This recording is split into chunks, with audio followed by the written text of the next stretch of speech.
being a CEO is extremely lonely. It's very difficult. It's very lonely at the top. We often talk about investors invest in the train. The train's left the station. It's moving. Would you like to get on board? Rather than trying to pitch your company as like, if you get money, I'll build the train and then I will go. That commitment is, I want to create a culture in which people feel enabled and empowered to create. And that's where it starts. Don't fall in love with the problem. Don't fall in love with the product. Fall in love with the key. One of the mistakes I made as a leader is I didn't fire fast enough. I've been a CEO multiple times. A lot of the times I did not fire. Like, I knew this person wasn't working out, and I tried to justify it, and I tried to make sense of it. This is the Relentless Pursuit of Winning podcast. My name is Rick Meekins. I'm the managing partner at Epiphany Business Consulting and your host for today. I am so delighted to have you in the studio. Thank you for being here. Don't forget to like, subscribe, hit the bell so you can be notified every time we drop a new episode. Now let's get it started. Ladies and gentlemen, I want to introduce you to Ethan Mayer, a very good friend of mine I've known for a number of years. Welcome to the Relentless Pursuit of Winning podcast.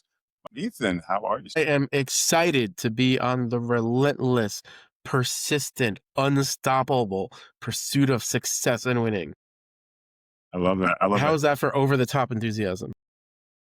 I love that. You know, it's like I think about like a train, just like it just doesn't stop. You know, that's probably like my greatest fear. Just like I think there was a movie lots of years ago. I can't remember the name of it. Anyway, comedian was in it, and like I just remember this picture of this train just like, you know, just blasting through the end of the line, going into a mole or something like that. And terrified of trains ever since. I was about to say, we don't want to be destructive, but I will say for entrepreneurs, we use the concept of a train going to talk about investment. So we often talk about investors invest in the train. The train's left the station. It's moving. Would you like to get on board? Rather than trying to pitch your company as like, if you get money, I'll build the train and then I will go. So we actually use that a lot to say, just make your train go. Just leave the station. Just start doing things. And investment's a byproduct of actually creating success, creating traction, getting success. So we actually use this concept of a train to illustrate the point of momentum and traction.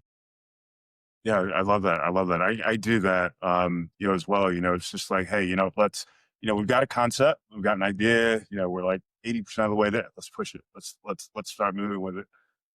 You know what? It's really interesting because that approach has really allowed us to mold, you know, what we're developing like on the way to the needs of the users. You know, we understand the users and that sort of thing better. We get a better feel for what we're looking for versus trying to pitch that, you know, trying to get the perfect product coming out of the station. You know what I mean? So that's great. Well, I love that. Well, and I love your first of all, the name Relentless Pursuit of Winning. Winning is an active verb, not a past. So it's a constant and continuous journey and process. So I love that. And it's like one of the top mistakes that I've seen around the world is people falling in love with their product or the solution to the problem. And so, you know, you didn't say the relentless pursuit of product. It should be a very different podcast. It's basically it's a continuous journey. So I love the relentless, unstoppable, unbeatable pursuit of success and winning, and however that's defined to you. That's a much longer title, so we'll stick with yours. I love it. Ethan, do me a favor. Before we get into this, can you give the audience a little bit of background, who you are, what you do, why you do what you do? Yeah, absolutely. So I'm gonna hold you to the why, because I remember we had a conversation. You just made me like dig in deep. We can go to depth. So Rick and I have actually known each other for many years. It was a story of mine real quick as I was a former television producer, realized I didn't want to produce other people's art. So I took stock of the talents that I had, and they were mainly in technology and business. So I actually went into high finance before I started my own consulting firm. It was within starting that consulting firm that you and I met because we shared a lot of the same values.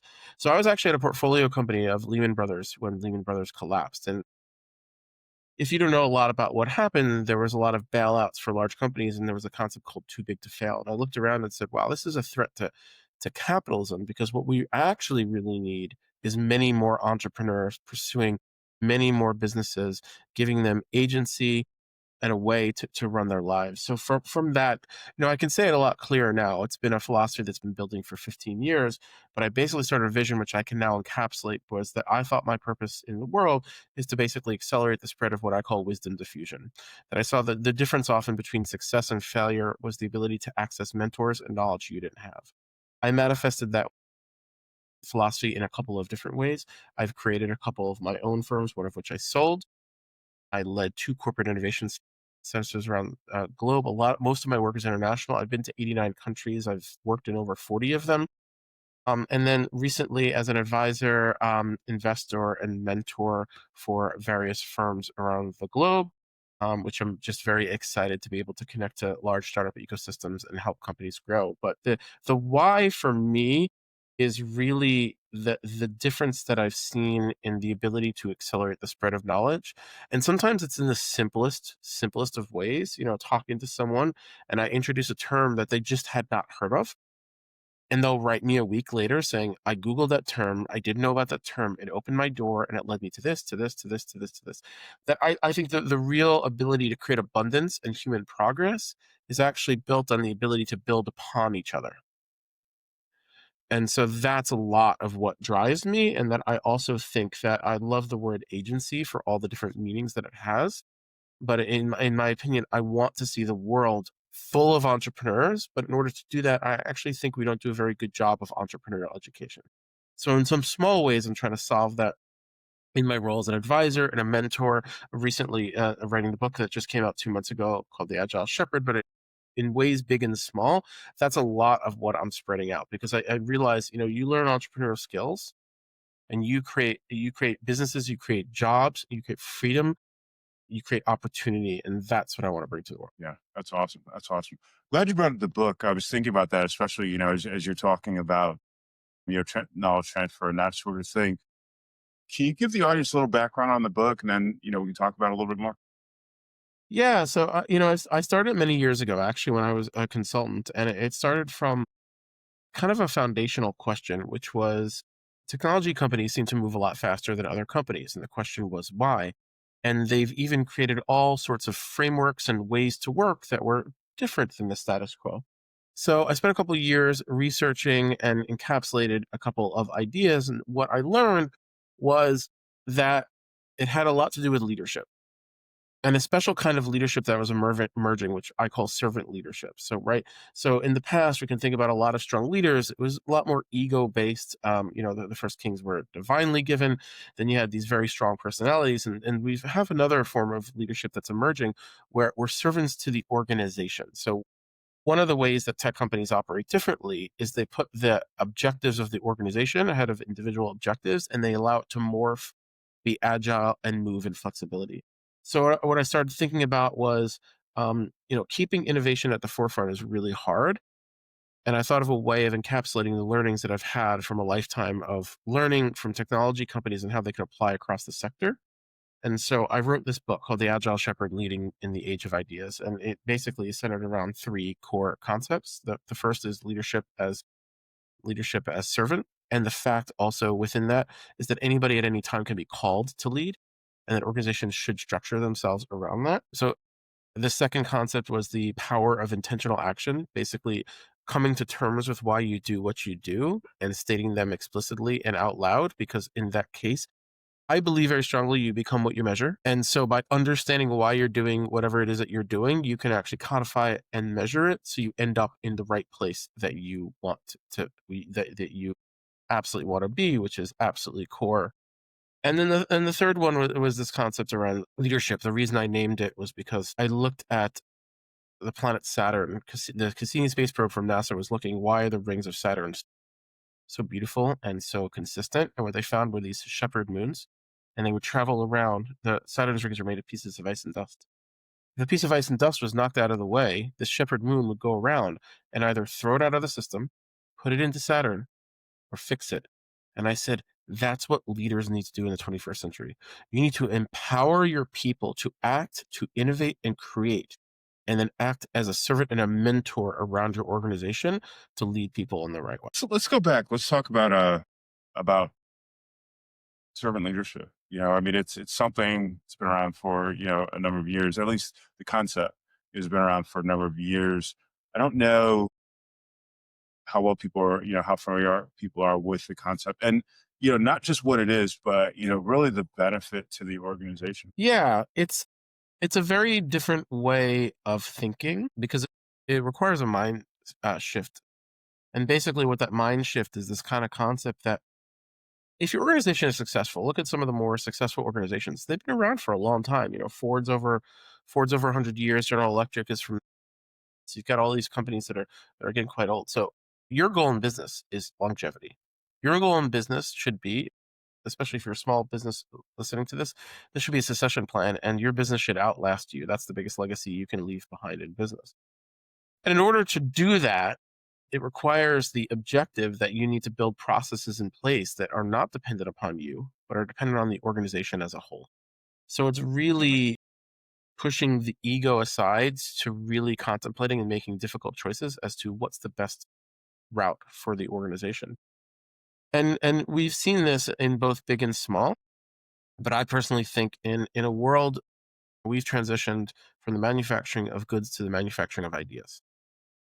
And in order to propagate people thinking through ideas, they need to be invested. These are creative people that we need at all levels of an organization. And so servant Mhm. leadership as a concept is a way to invigorate and invite people in because it's no longer you're the boss. No, I'm in this temporary position of leadership at this moment in charge of stewarding the organization into the future. What I'm doing is I'm ensuring that this company lasts and outlasts me and is prepared for the Mhm. next shepherd, the next servant that will come and sit in my place. That it's basically temporary and it's much bigger than just me. Does that make sense? Or Yeah, no, no, it does. It does. I share that thinking. I think when I deal with my team, speak from the perspective of this is just my role. You know what I'm saying? As I'm not the boss, we're working together. We have a shared goal. We have a shared place that we're trying to get to, and we all have to contribute together. I happen to be the person that is leading the way, that's shepherding the organization, that's driving the vision for the organization. Other people have other roles, and that's important. That's important. So I yeah, I mean, the opposition to this is what's called a command and control hierarchy. You're the boss, you're the yeah. CEO, the buck stops with you, you make all the decisions. It's very hard. In the last 20 years, we've been looking at ways to distribute that decision making. And the reason we're looking to distribute the decision making is actually to move faster because signals are coming from all over the place and we need to empower our people to come up with the next big ideas. So Yeah, yeah. this servant leadership is a way to kind of distribute some of that power and leadership in a controlled manner. I find the command and control to be very limiting, because you're totally dependent, especially in a smaller company. You're totally dependent on the thinking of the leader, which really limits the organization's ability to expand. You know, It came from lost military, my train right? of So thought there. But it was good. it came from military, right? So there's some actions that we can imagine where that's actually a preferred benefit. And in fact, there's a whole section of businesses called HROs, high reliability organizations. So high reliability organizations are things like, let's say, people that make pacemakers or airplanes, let's say. So there's always a joke, right? So I could create this innovation in airplanes that would make it so much more comfortable and faster, but it would mean that 5% of airplanes crash. Everyone would say, no, no, absolutely not. So purposefully, we actually put governors and use command and control hierarchies to actually slow down the pace of Hmm. innovation in high reliability Hmm. organizations so that we're doing it in a completely safe manner. But for organizations like creative side, for Makes apps, sense. for technology businesses, for other businesses, you might be okay with a 3 to 5% loss because if it gets you to a much bigger market faster, you're like, okay, I'll take a little bit of risk. I'll take a little failure. You can't take failure. Airplanes need to land safely 100% of the time. So that's the other part of the book where I talk about there's a bifurcation and it's a choice that you personally make. You actually, as a leader of an organization, are in much more control than you think you are. You don't just make the critical decisions, you actually set the entire tone of the organization and the framework in which you operate. And what I'm trying to do in my book, in my small ways, is giving you all the choices you have so that you can make an intentional decision about what's best for your organization. Yeah, yeah. I'm wondering, is there like a particular personality type that is more attuned or I don't know confident in a role like that or in a hierarchy like that?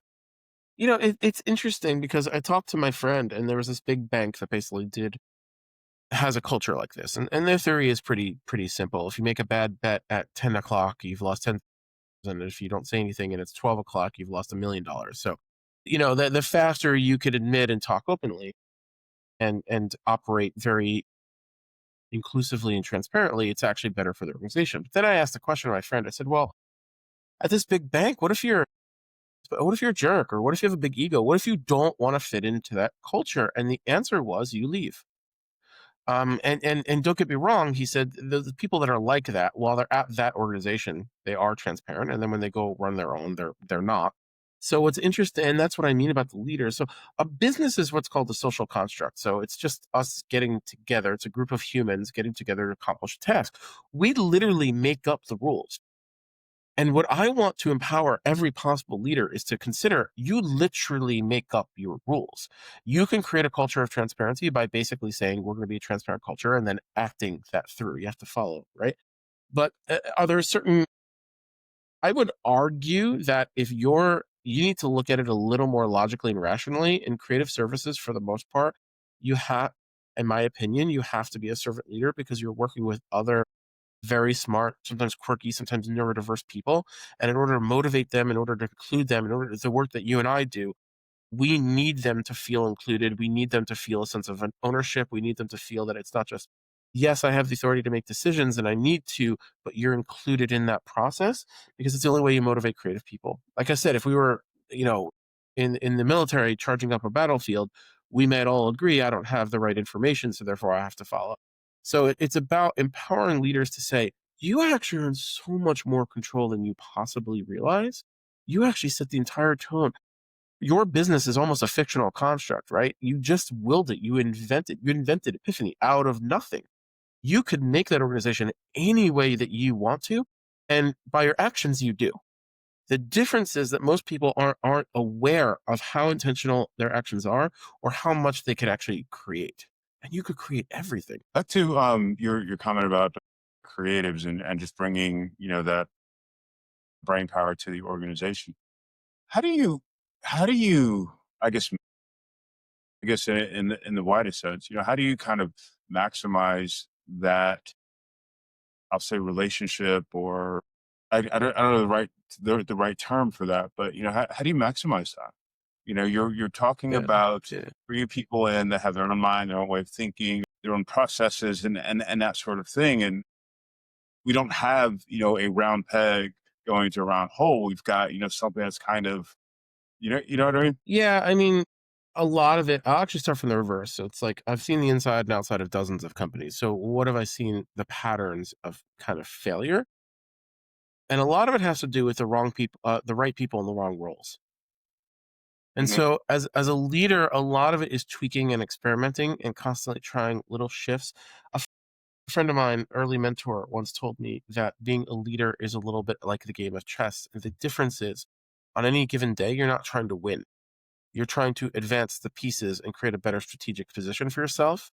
And the thing is, he actually told me, if you try to win on any given day, you probably will lose. There's just too many things you don't know. So your only goal is to just move the pieces up and continuously make a strategic advantage. So to your point, so what are the recipes for this? So number one, create a winning culture. Obviously that's very specific and to you, but a lot of that is just choosing to be intentional about what kind of culture you want to be, and then following through. So one of the big mistakes that I've seen leaders make, as an example, is saying, let's be transparent, but that person is not transparent. This usually happens when you adopt software. Everybody has to use a CRM except the CEO, whose assistant will use the CEO CRM. That's a bad form of culture. So you have to actually be able to walk the walk. And that's part of what servant leadership is I'm not going to ask my people to do anything that I myself don't want to or wouldn't want to do. Two, we got to make sure that people are in the right roles for their skill sets. And often they're mismatched. A lot of the problems that I see walking into companies that I have to either fix or advise is people actually in the wrong roles. And that's a little bit of a continuous journey, which is kind of part three, is that we need to create an environment where people are constantly curious and learning. That can be through a formal training program. If you're running a small business, you're not going to have a formal training program, but you can create a culture of people reading articles, bringing it up talking through it and helping to teach each other, because business is moving so fast. We need to constantly, so look at AI, right? We didn't have AI. If you were on the frontier end of it, you knew this was coming. But let's say you're not. This showed up 2 years ago, a year and a half ago with ChatGPT, and now it's kind of affecting everything. And now I actually just did a talk in Vietnam recently, and it was basically like, if you're not using AI at the very least to assist with marketing and sales, you're literally falling behind your entire competition at this point of the game. That's in a year and a half. So business a lot is about constant adaptation. And just one quick point on this. I've actually said there are only two reasons technically that I've seen that businesses fail. The first is really simple. You run out of cash. We could have a whole episode about how to avoid that, but let's just assume you run out of cash. But the other reason is actually, it's a very nuanced position. And I think I've seen it across the world, across every size of company. Effectively, you as a business do not respond effectively to changing situations in the marketplace. Now, there's a lot of reasons why you don't. You're too busy, or you don't care, or you've created a culture, but something changes. A new competitor, a new way of thinking, a new technology, new situations. We've seen this with, unfortunately, wars, but also with AI and different mindsets and business model. The world's constantly changing. The moment a business stops effectively responding and changing with it, they will eventually die, in my opinion. And that's the cause of most business death. Yeah, Because because basically they become irrelevant to their customers. now one of the areas that we put a lot of focus into is people that are technical founders. They're the engineers, they're the architects, construct. They're may be up to date or current with what's happening in their industry, but the challenge sometimes lies with reacting to changes like ChatGPT and need for rapid change, like happened with COVID and stuff like that. I mean, how do we empower them? Yeah, I mean, I think it's partly through, there's a saying, your network is your net worth. I think it's so critical to have mentors, but also people in your network and people that you trust. For instance, the listeners might not know, but Rick and I talk on a pretty regular basis, and we talk about lots of things, trends that we're seeing in industries. You essentially need to do part of that. In fact, one of the biggest tenets I have in the book, The Agile Shepherd, is the idea is, what I've noticed about the difference between companies that are succeeding and winning and failing is actually the ability to hold a mindset of the future. And what I mean by that, let me just be specific, is the concept of planning. Now, plans I think are worthless, but business plans can be thrown out and irrelevant. But what I mean by planning is just the ability for us to sit down and not talk about something immediate deliverable or day-to-day action. Hey, what do you think AI is going to do to our industry? Like, even just that ability to maintain the ability to have those conversations. So in many companies that I've seen fail, they've been so busy in the day-to-day that they don't even have time. You've all seen that. You've all called the person that says, "Oh, Rick, I'd love to talk to you, but I'm just so busy delivering contracts. Call me back in a month." Of course, you can handle that for a month. But if that happens month over month, over month, over month, you lose sight of this. So a lot of it's networking, a lot of it's reading, a lot of it's asking questions, a lot of it's also recognizing, you as a leader, and this is something that I wish I could tell every single leader in the world, right? You are not expected to know everything. And in fact, you'd be doing your job poorly if that's where you spent your energy. Your job is to identify where the resources of a company should be put. So in essence, you see this AI thing, you're like, okay, I think this is going to be a major shift. I could either spend weeks and weeks researching it, learning it, everything myself, but I'm never going to be good as an expert, or I need to bring in a resource. I need to go get an AI mentor. I need to call my peers, my friends. I need to get some information about what my possible actions or activities are, and I need to ask people that are better than me. So that's a huge way that you could leverage your network to constantly stay ahead and understand what's going on. So you are not supposed to be an expert in everything. In fact, trying to be is a recipe for disaster. Yeah, that's a really great point. I think the idea of AI, came out, like you said, about a year and a half ago, and you mentioned that companies that weren't adopting in one way, shape, or form or another are going to be falling behind, or are falling behind at this point. When something like this happens, I mean, you've got to be, obviously you have to be intentional about, doing something. I mean, what does that intentionality look like? I mean, with AI, you're looking into a black hole. You hear all this data and this information. what is actually true, what's actually relevant, et cetera, what's relevant for my business right now, you know, in the next 3 months or 6 months or whatever. How does one approach that? What makes sense? You still got to run the company. And that's my point is there's actually what's called so in the book I talk about a growth gap, and the idea is since you don't really know what's happening, you build your organization a certain way and then you start growing, and you always grow in unexpected ways. That's a given, and you will always outpace your own ability to support yourself, and that's a given. That's never going to change. What does change is these constant planning steps. So again, this ability, so like if I'm the CEO and my company is about to be blown up by AI, but I don't know how or I don't know why, my first step is probably going to be to schedule a 30-minute meeting every 2 weeks, every 3 weeks, every month, depending on how fast I think it's going to change things, to make sure there's space for all of us. Because the fact is, I hire good people. So do you, Rick, right? So it's kind of like, getting us in a room together for just a few minutes to say, what have you heard? What have you heard? And then kind of figuring out, okay, so at what point is that going to affect our company? I don't know how to say it any other way. You'll know when you know. Good leaders have really good instincts. What you need as a good leader is good signals. So it could be as simple as when ChatGPT comes out and say, okay, we should just talk every quarter. It's not moving very fast. We'll talk every quarter. Then it starts blowing up and you say, we need to talk every month. And eventually believe in the collective wisdom of the crowd, in this case, your colleagues and your employees. They know a lot of things that if you give them specific intentional action around a framework, and so in this particular case, could be even 15 minutes, could be let's grab a coffee and just talk about AI. What have you heard? What have you heard our competitors doing? What's happening there? Good leaders have excellent instincts. I believe that. And I believe good leaders aren't born. They're made over time through consistent action, learning, and basically confidence. So when you see a new action, it's about making sure you have time in the docket to make sure that you're getting, and that's why planning, not the act of the plan, but planning, the ability to ask that question, to go up to a colleague and say, hey, what do you think of this AI thing? Have you heard of any of our competitors using it?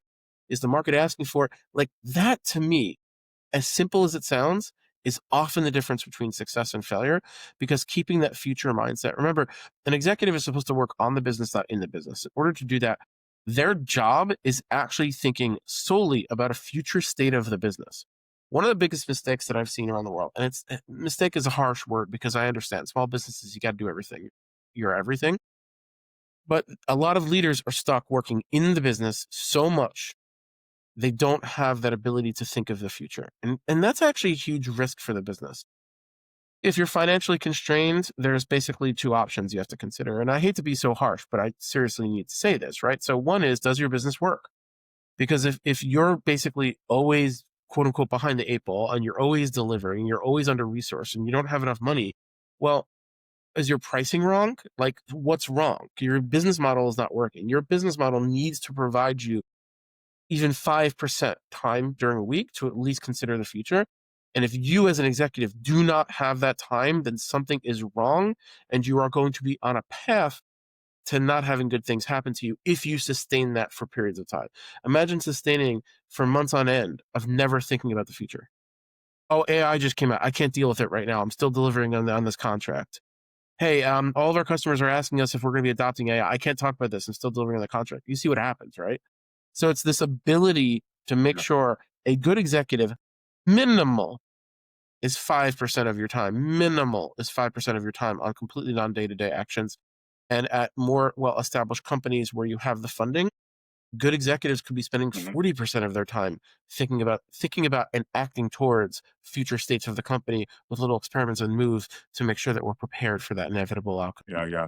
I was thinking of like, that third pillar that you talk about in your book, the shepherd part of things. And I mean, that's, essentially protecting that organization, making the right decisions so that that organization can continue. And so important. I mean, what does that look like, or what does that need to look like? We talked about, the future state, but what other factors do we need to take in consideration? Yeah, so it depends what stage you're at, right? So if we look at early stage going to growth, one of the challenges that CEOs and leaders have at that is delegation. So it's really hard for them to let go of the day-to-day tasks with that. And it's kind of critical. And I say this in as direct way as possible. You cannot grow a company by yourself. And the only way to sufficiently grow and scale a company is to bring on people you don't trust. And if you don't like them, don't trust them, fire them. You're doing both of you a service and find new ones, because ultimately, you're going to be a ceiling if you're not able to delegate tasks off of your plate so that you can focus on more higher level tasks, which is, what is a CEO's job? They're constructing a vision, thinking about a future state, bringing the resources necessary to the organization, and creating the high level partnerships that are necessary to take the company literally to a new position. It is not about iterative growth. It's about step change. That is what, to me, a good executive is all about. And they organize themselves. Now you're sitting there, you're running your business, and you're like, yeah, how does this mean anything to me? And again, I say, well, like I said, maybe it's just, look, you have a small company, you have a small team. Take them out to lunch every couple of weeks and say, we're not going to talk about any of our day to day right now. Let's just talk about the future of the business, what trends we're seeing. And I've told this people, it could be that literal simple. Eventually, as you have more resources and more people and more capacity, you might form things like committees or groups of people that are worked on something. Take this as an example. You might have formed like a little task force that's looking at how it can be used. There's a lot of ways to do it. There's a lot of information out there, but it requires basically a commitment. What is that commitment to? That commitment is, I want to create a culture in which people feel enabled and empowered to create. And that's where it starts. It's basically a deep respect and empathy for the people of your organization. I say in my talks, don't fall in love with the problem. Don't fall in love with your product. Fall in love with your team. Mhm. And one of the things, I got comments once about it, say, well, you have to fire your team once. Yeah, your team's not your team is not a family. We need to stop that. Like, your team is a team, like a sports team, like any of these other things. But loving them means that when it's time for them to leave your organization, you do it in a kind way. That's what loving your team means. It means you're doing it because you believe that you want to treat people in a certain respectful manner, because you get huge return of basically empowering and treating the right people. That's what builds your business. You talk to most successful business owners, they're saying, we had great people. That's what built this company. First and foremost, we met a customer need, and we had the right people that could deliver and execute. That's what it is. Sometimes we make it more complicated than what it is. Businesses are people serving people. Be a good person. Yeah, yeah, yeah, 100%. I think that was a powerful lesson that I took too. Just understanding that business is a community of sorts, and we should share a vision and goals and that sort of thing. And we need to work together. We have to. In order to accomplish whatever goal, in order to continue to pursue winning. This is what it comes down to. I did have a follow up question for that. I lost my train of thought here. What was that? You were talking about the team. You were talking about empowering individuals on the team, kind of that cycle where, we bring people into the organization, they're bringing value for a certain amount of time, and kind of at some point, they may not be the right fit for the organization. How does that conversation kind of start? Or how do we start to, what does that path need to look like? In terms of when you have to change personnel, Yeah, yeah. I mean, I've always, one of the observations I've made is typically when an organization starts, the team that has started the team usually isn't the team that's going to be there and, at a different stage in the business. It's not, obviously it's not everyone, but, I've seen that happen over and over again. so I've mentored a lot of CEOs, and I'll say there's kind of two patterns that I see. First of all, being a CEO is extremely lonely. It's very difficult. It's very lonely at the top. There's few people that can understand the amount of pressure and the amount of things you have to do. So first of all, just having a sounding board is really good. So if you don't have one and you're currently CEO, just consider, just get a friend who's another CEO or whatever. Just the ability to even talk through some of your problems in a safe environment gets you about half of the way. So a lot of the work that I do with CEOs centers around two things. One, interestingly enough, is restoring their enthusiasm and confidence. Oftentimes they get so caught up in the day-to-day that they're less enthusiastic, they're less positive than they need to. So a lot of it is me being positive for them, to remind them, wow, what you're working on, Rick, is really exciting, actually. Like, I love your approach. It's like, oh, I am doing some right things. So the first is restoring that enthusiasm and excitement. And the second is letting leaders trust their instincts more. One of the mistakes I made as a leader is I didn't fire fast enough. I believe that most leaders listening to this podcast probably know what needs to be done. There's a lot of reasons. Like, I was there. I've been a CEO multiple times. A lot of the times I did not fire. Like, I knew this person wasn't working out, and I tried to justify it, and I tried to make sense of it. And the way I solve that in some ways is now I try to create as many frameworks as possible. In other words, the more consistency you can create an organization, like, I'm going to hire somebody, and then in 3 months we're going to have a check-in. It's like a forced check-in. And then it's like, look, if the team is not feeling like this person is up to snuff, I have this philosophy: things are never as good as they are in the end as they are in the beginning. So how something starts is how it ends. So Right. it better be a couple of times a couple of times wasted a couple of months. Like, I knew it wasn't working out, but I didn't want to pull the trigger. So a lot of my work with CEOs is actually instilling their confidence. Your instincts are what make sense. And people are looking for you to make a mistake. Now, you need to respect people, right? So you need to go to your other colleagues and say, we're going to make this decision. How does this affect you? There's a lot of different ways that you need to do it.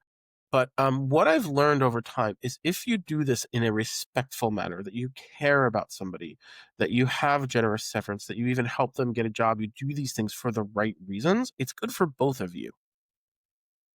So a lot of it is, and I don't take that lightly, but you should do it in a very caring, compassionate, empathic way. Consider how you would want to be treated. And that's one change that we need to do in business. And if some people are saying, oh, it's business is business. I'm like, no, business is life. It's a social construct. Also, your best performers are paying attention. So if they see you as a cutthroat leader, fine, you got rid of the cancer, if you will, of your organization. And then guess what happens? All of your A players just watch what you did and like, oh, okay, Rick is real fickle. He'll just fire you in a second. I'm going to start looking for a new job, because that happens all the time. So often, how you treat all of your people adds up cumulatively.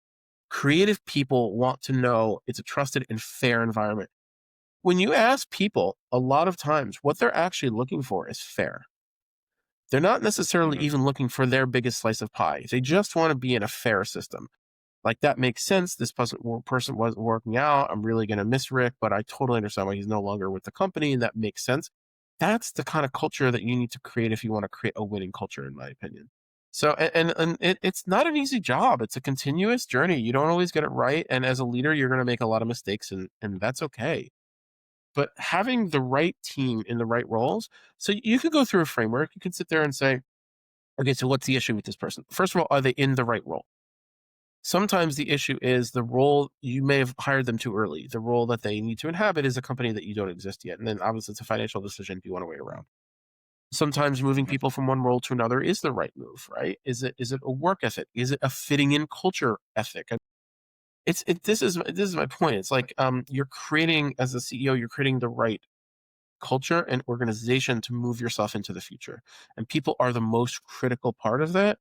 And just be fair and equitable, because that's what most people are looking at work. They understand it's business. They understand problems and things. What they don't understand is when it seems inconsistent, when it seems emotional, when it seems unfair. That's what they'll pick up on. Does that make sense? Or is that? It does. Dude, this is our time is blown by. I had like 3 more questions for you. Sorry. So, Ethan, if someone wants to get in touch with you and like continue this conversation or have another conversation, what's the best way to do that? Absolutely. So my LinkedIn is open. So I'm happy to receive messages there, and we could talk about anything you'd like there, as well as agileshepherd.com is where you can go for the book. So agileshepherd.com, we can get the book. Is the book on Amazon, or? The book is on Amazon, Barnes & Noble, and in about 16 countries as well. Awesome. Is there an audiobook in the future? Really, yes. I've been asked that for a long time. My wife actually really wants to do it. So I think I'm going to pull the trick. She wants to read it. She has a great voice. I mean, I'm saying that obviously, not just because I have to, but I think she has a great voice. So it would be a family production, and I think it would be great. And that's the thought. Right now, it's all available in softcover, hardcover. I'm releasing a digital copy this summer, and then possibly audiobook this fall or winter would probably be what the next step is. And then it's off to writing, I guess, book number 2 and continuing to advise companies around the world. Ethan, thank you so much. We will talk later. Ladies and gentlemen, thanks for watching and listening to another episode of the Relentless Pursuit of Winning podcast. We'll catch you next time. Take care.